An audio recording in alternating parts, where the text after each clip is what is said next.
तो hello guys, आज देखने वाले विज्ञान के 30 ऐसे प्रश्न जो आपको रेलवे आरआरबी ग्रुप डी में बार बार पूछे जाते हैं। ठीक है, उससे रिलेटेड पूरा का पूरा क्वेश्चन हम टोटल साइंस का करवाने वाले हैं। वीडियो में बने रहना, वीडियो को अंत तक देखना। अगर आप नए हैं तो चलो सब्सक्राइब जरूर कर लेना। ठीक है दोस्तों, क्वेश्चन नंबर आपका पहला हो जाएगा कि ओम का जो नियम है किस राशि को परिभाषित करता है, आपको बताना है। ठीक है, तो याद रखना है दोस्तों, ओम का जो नियम होगा वो किस राशि को परिभाषित करता है, तो आपका प्रतिरोध का। याद रखना है, बहुत भी एक क्वेश्चन है। ठीक है, यानी कि ऑप्शन नंबर ए आपका करेक्ट आंसर हो जाएगा।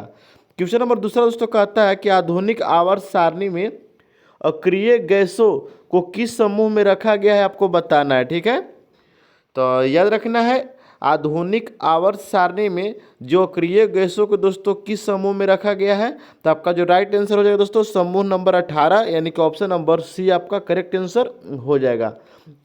जितना भी क्वेश्चन करवाएंगे दोस्तों सब आपका टोटल साइंस से होने वाला है। वीडियो में बने रहना, वीडियो को अंत तक देखना है। ठीक है, क्वेश्चन नंबर अगला दोस्तों कि शरीर की सबसे बड़ी ग्रंथि कौन सी है, तो याद रखना है सबसे जो बड़ी ग्रंथि है दोस्तों आपका लीवर हो जाएगा, यानी कि ऑप्शन नंबर बी आपका करेक्ट आंसर हो जाएगा। ठीक है, क्वेश्चन नंबर अगला दोस्तों कि आपेक्षिक आर्द्रता मापने के लिए किस यंत्र का प्रयोग किया जाता है, आपको बताना है। ठीक है, क्वेश्चन नंबर आपका चौथा हो जाएगा। तो याद रखना आपेक्षिक आर्द्रता को मापने के लिए दोस्तों हाइग्रोमीटर का उपयोग किया जाता है, यानी कि ऑप्शन नंबर बी आपका करेक्ट आंसर हो जाएगा। ठीक है, क्वेश्चन नंबर अगला दोस्तों के मनुष्य के शरीर में पसलियों की कितने जोड़े होते हैं, देखिए याद रखना है दोस्तों। ठीक है, तो आप याद रखिएगा दोस्तों टोटल का टोटल 24 गो होता है, यानी कि 12 जोड़ा। याद रखना है दोस्तों, यहाँ 24 भी दिया हुआ है, लेकिन दोस्तों जोड़ा यहाँ पूछ रहा है जोड़े कितने होते हैं, इसलिए आपको 12 मारना है। अगर दिया रहता है कि पसोलियों की कुल संख्या कितनी होती है, तो 24 आपका राइट आंसर हो जाएगा। ठीक है, आपको ये चीज़ याद रखना है। क्वेश्चन नंबर अगला दोस्तों छठा नंबर कि शक्ति की इकाई क्या है, आपको बताना। क्वेश्चन नंबर आपका छठा हो जाएगा। तो याद रखना दोस्तों पावर की जो इकाई होती है वो आपका क्या होती है दोस्तों, वाट, यानी कि ऑप्शन नंबर सी आपका करेक्ट आंसर हो जाएगा। ठीक है, क्वेश्चन नंबर अगला दोस्तों 7 नंबर की सोडियम को किसमें डुबोकर रखा जाता है, तो याद रखना है सोडियम को जो डुबाकर रखते हैं दोस्तों उसको मिट्टी के तेल में, यानी कि ऑप्शन नंबर सी आपका करेक्ट आंसर हो जाएगा। ठीक है, क्वेश्चन नंबर दोस्तों 8 नंबर कहता है कि प्रकाश संश्लेषण की प्रक्रिया में कौन सा रंग जो होता है दोस्तों सबसे प्रभावी होता है, आपको बताना है। क्वेश्चन नंबर आपका 8 हो जाएगा। तो याद रखना है दोस्तों जब प्रकाश संश्लेषण की प्रक्रिया होती है तो इसमें जो सबसे ज़्यादा प्रभावी रंग होता है वो आपका कौन सा रंग होता है, तो याद रखना है लाल रंग, यानी कि ऑप्शन नंबर सी आपका करेक्ट आंसर हो जाएगा। क्वेश्चन नंबर अगला दोस्तों 9वां नंबर की कोशिका का पावर हाउस किसे कहा जाता है, आपको बताना है। तो याद रखना है कोशिका का जो पावर हाउस होगा दोस्तों वो आपका पावर हाउस पूछ रहा है दोस्तों, कोशिका का पावर हाउस तो माइटोकॉन्ड्रिया आपका राइट आंसर हो जाएगा। लाइसोसोम को दोस्तों आत्महत्या की थैली कहते हैं, याद रखना है। ठीक है, यानी कि ऑप्शन नंबर सी आपका करेक्ट आंसर हो जाएगा। क्वेश्चन नंबर 10 दोस्तों कहता है कि परमाणु के नाभिक में परमाणु की जो नाभिक है दोस्तों की खोज किसने किया था, आपको बताना है। क्वेश्चन नंबर आपका 10 हो जाएगा। तो याद रखना है परमाणु की के जो नाभिक की खोज किए थे वो दोस्तों कौन किए थे, तो रदरफोर्ड जी ने, यानी कि ऑप्शन नंबर बी आपका करेक्ट आंसर हो जाएगा। जितना भी क्वेश्चन करवा रहे हैं दोस्तों सब आपका रेलवे ग्रुप डी का क्वेश्चन है और सब का सब दोस्तों रिपीट क्वेश्चन करवा रहे हैं। ठीक है, जो टोटल दोस्तों साइंस का आपको क्वेश्चन होने वाला है। ठीक है, क्वेश्चन नंबर अगला दोस्तों 11 नंबर कि गुरुत्वाकर्षण का मान सबसे अधिक कहाँ होता है दोस्तों, आपको बताना है। ठीक है, तो याद रखना है गुरुत्वाकर्षण का जो मान होता है दोस्तों सबसे जो अधिक होता है ध्रुवों पर होता है, यानी कि ऑप्शन नंबर बी आपका करेक्ट आंसर हो जाएगा। ठीक है, क्वेश्चन नंबर अगला दोस्तों कि रक्त का थक्का बनने में कौन सा विटामिन सहायक होता है, आपको बताना है। तो याद रखना रक्त का जो थक्का बनता है दोस्तों उसमें बनने में जो विटामिन सहायक होता है वो आपका विटामिन के, यानी कि ऑप्शन नंबर डी आपका करेक्ट आंसर हो जाएगा, आपको याद रखना है। ठीक है, क्वेश्चन नंबर अगला दोस्तों कि ध्वनि की तीव्रता की इकाई क्या है, आपको बताना है। क्वेश्चन नंबर आपका 13 हो जाएगा। तो याद रखना ध्वनि की जो तीव्रता की इकाई है दोस्तों वो आपका क्या होगा, ऑप्शन नंबर बी ध्वनि की तीव्रता हम डेसिबल में मापते हैं, यानी कि ऑप्शन नंबर बी आपका करेक्ट आंसर हो जाएगा। ठीक है, क्वेश्चन नंबर दोस्तों 14 नंबर कहता है कि कौन सा अम्ल जो है दोस्तों चींटी के डंक में पाया जाता है, आपको बताना है। क्वेश्चन नंबर आपका 14 हो जाएगा। तो मेरे प्यारे दोस्तों याद रखना है, चींटी के जो डंक में एसिड पाया जाता है वह कौन सा एसिड रहता है? तो फार्मिक अम्ल याद रखना है, जिसको दोस्तों मेथनोइक के नाम से भी हम लोग जानते हैं, यानी कि ऑप्शन नंबर सी आपका करेक्ट आंसर हो जाएगा। ठीक है।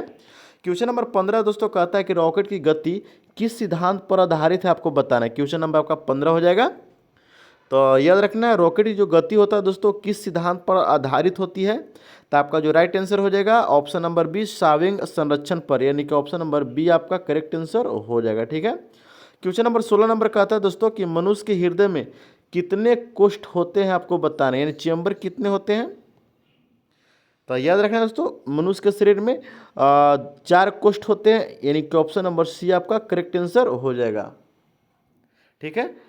क्वेश्चन नंबर 17 नंबर कहता है दोस्तों सिल्वर आयोडाइड का जो उपयोग होता है किसके लिए किया जाता है? तो याद रखना है दोस्तों, सिल्वर आयोडाइड का जो उपयोग होता है वो दोस्तों किसके लिए उपयोग होता है? याद रखना, कृत्रिम वर्षा के लिए। याद रखना, बहुत इंपॉर्टेंट क्वेश्चन है, यानी कि ऑप्शन नंबर बी आपका करेक्ट आंसर हो जाएगा। ठीक है। क्वेश्चन नंबर अगला दोस्तों कि अनुवांशिकी का पिता किसे कहा जाता है? तो याद रखना है मेरे प्यारे दोस्तों, अनुवांशिकी का जो पिता है वो किसे कहा जाता है दोस्तों? तो आपका जो राइट आंसर हो जाएगा वो आपका ग्रेगर मेडल, यानी कि ऑप्शन नंबर सी आपका करेक्ट आंसर हो जाएगा। ठीक है। क्वेश्चन नंबर 19 दोस्तों कहता है कि जल का अधिकतम घनत्व यानी डेंसिटी किस तापमान पर होता है? देखिए, जल का जो अधिकतम घनत्व होता है दोस्तों आपको याद रखना है कितना पर होता है? तो राइट आंसर हो जाएगा दोस्तों 4 डिग्री सेल्सियस।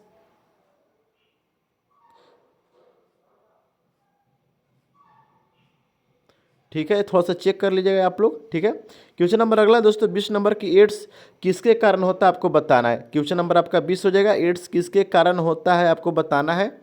तो याद रखना है दोस्तों, एड्स जो होता है दोस्तों वो आपका विषाणु के कारण होता है, यानी कि ऑप्शन नंबर बी आपका करेक्ट आंसर हो जाएगा। ठीक है। क्वेश्चन नंबर अगला दोस्तों 21 नंबर कि लाफिंग गैस का रासायनिक नाम क्या है, आपको बताना। देखिए, लाफिंग गैस का जो रासायनिक नाम होगा दोस्तों उसको हम क्या नाम से जानते हैं? तो नाइट्रस ऑक्साइड के नाम से जानते हैं, यानी कि ऑप्शन नंबर सी आपका करेक्ट आंसर हो जाएगा। ठीक है। क्वेश्चन नंबर 22 कहता है कि पेंसिलिन की खोज किसने की थी, आपको बताना है। ठीक है। क्वेश्चन नंबर आपका 22 हो जाएगा। तो याद रखना है दोस्तों, पेंसिलिन की जो खोज किए थे वो कौन किए थे? तो आपका जो राइट आंसर हो जाएगा अलेक्जेंडर फ्लेमिंग ने, यानी कि ऑप्शन नंबर बी आपका करेक्ट आंसर हो जाएगा। ठीक है। क्वेश्चन नंबर अगला दोस्तों कि सौर ऊर्जा का विद्युत ऊर्जा में बदलने वाले यंत्र को क्या कहते हैं? तो याद रखना है दोस्तों, सौर ऊर्जा और विद्युत ऊर्जा को जो बदला जाता है दोस्तों उस यंत्र को हम क्या कहेंगे? तो आपका जो राइट आंसर हो जाएगा फोटोवोल्टिक सेल, यानी कि सोलर सेल के नाम से भी हम उसको जानते हैं। हिंदी में हो जाएगा फोटोवोल्टिक सेल, यानी कि ऑप्शन नंबर ए आपका करेक्ट आंसर हो जाएगा। ठीक है।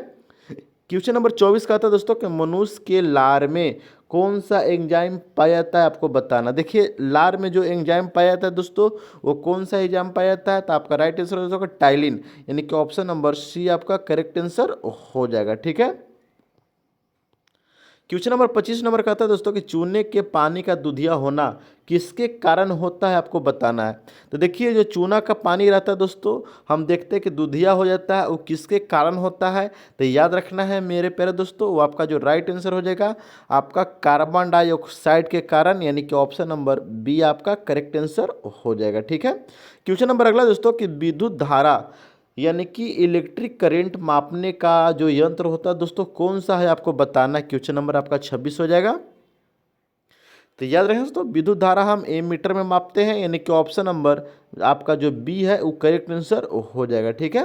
क्वेश्चन नंबर 27 नंबर कहता है दोस्तों आपका कि कोशिका का आत्महत्या की थैली यानी आत्मघाती थैली किसे कहा जाता है? ये दोस्तों बहुत इजी क्वेश्चन है, आपको याद होगा, लाइसोसोम हम पीछे वाला क्वेश्चन में भी करवा चुके हैं, यानी कि ऑप्शन नंबर बी आपका करेक्ट आंसर हो जाएगा। ठीक है।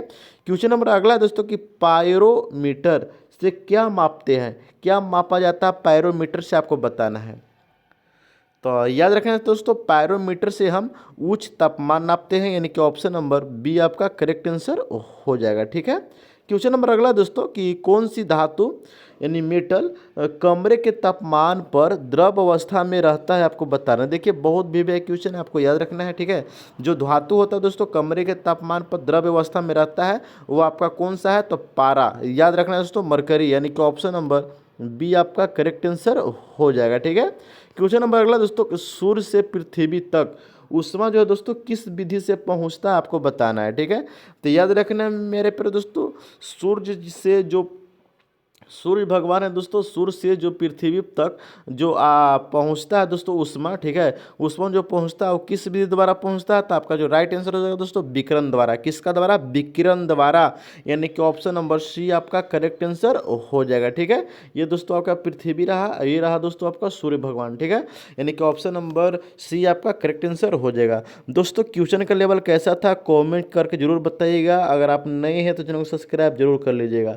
जितना भी क्वेश्चन करवा रहे हैं दोस्तों सब आपका आरआरबी का क्वेश्चन है, जो रेलवे ग्रुप डी में बहुत बार पूछा गया क्वेश्चन है, ठीक है।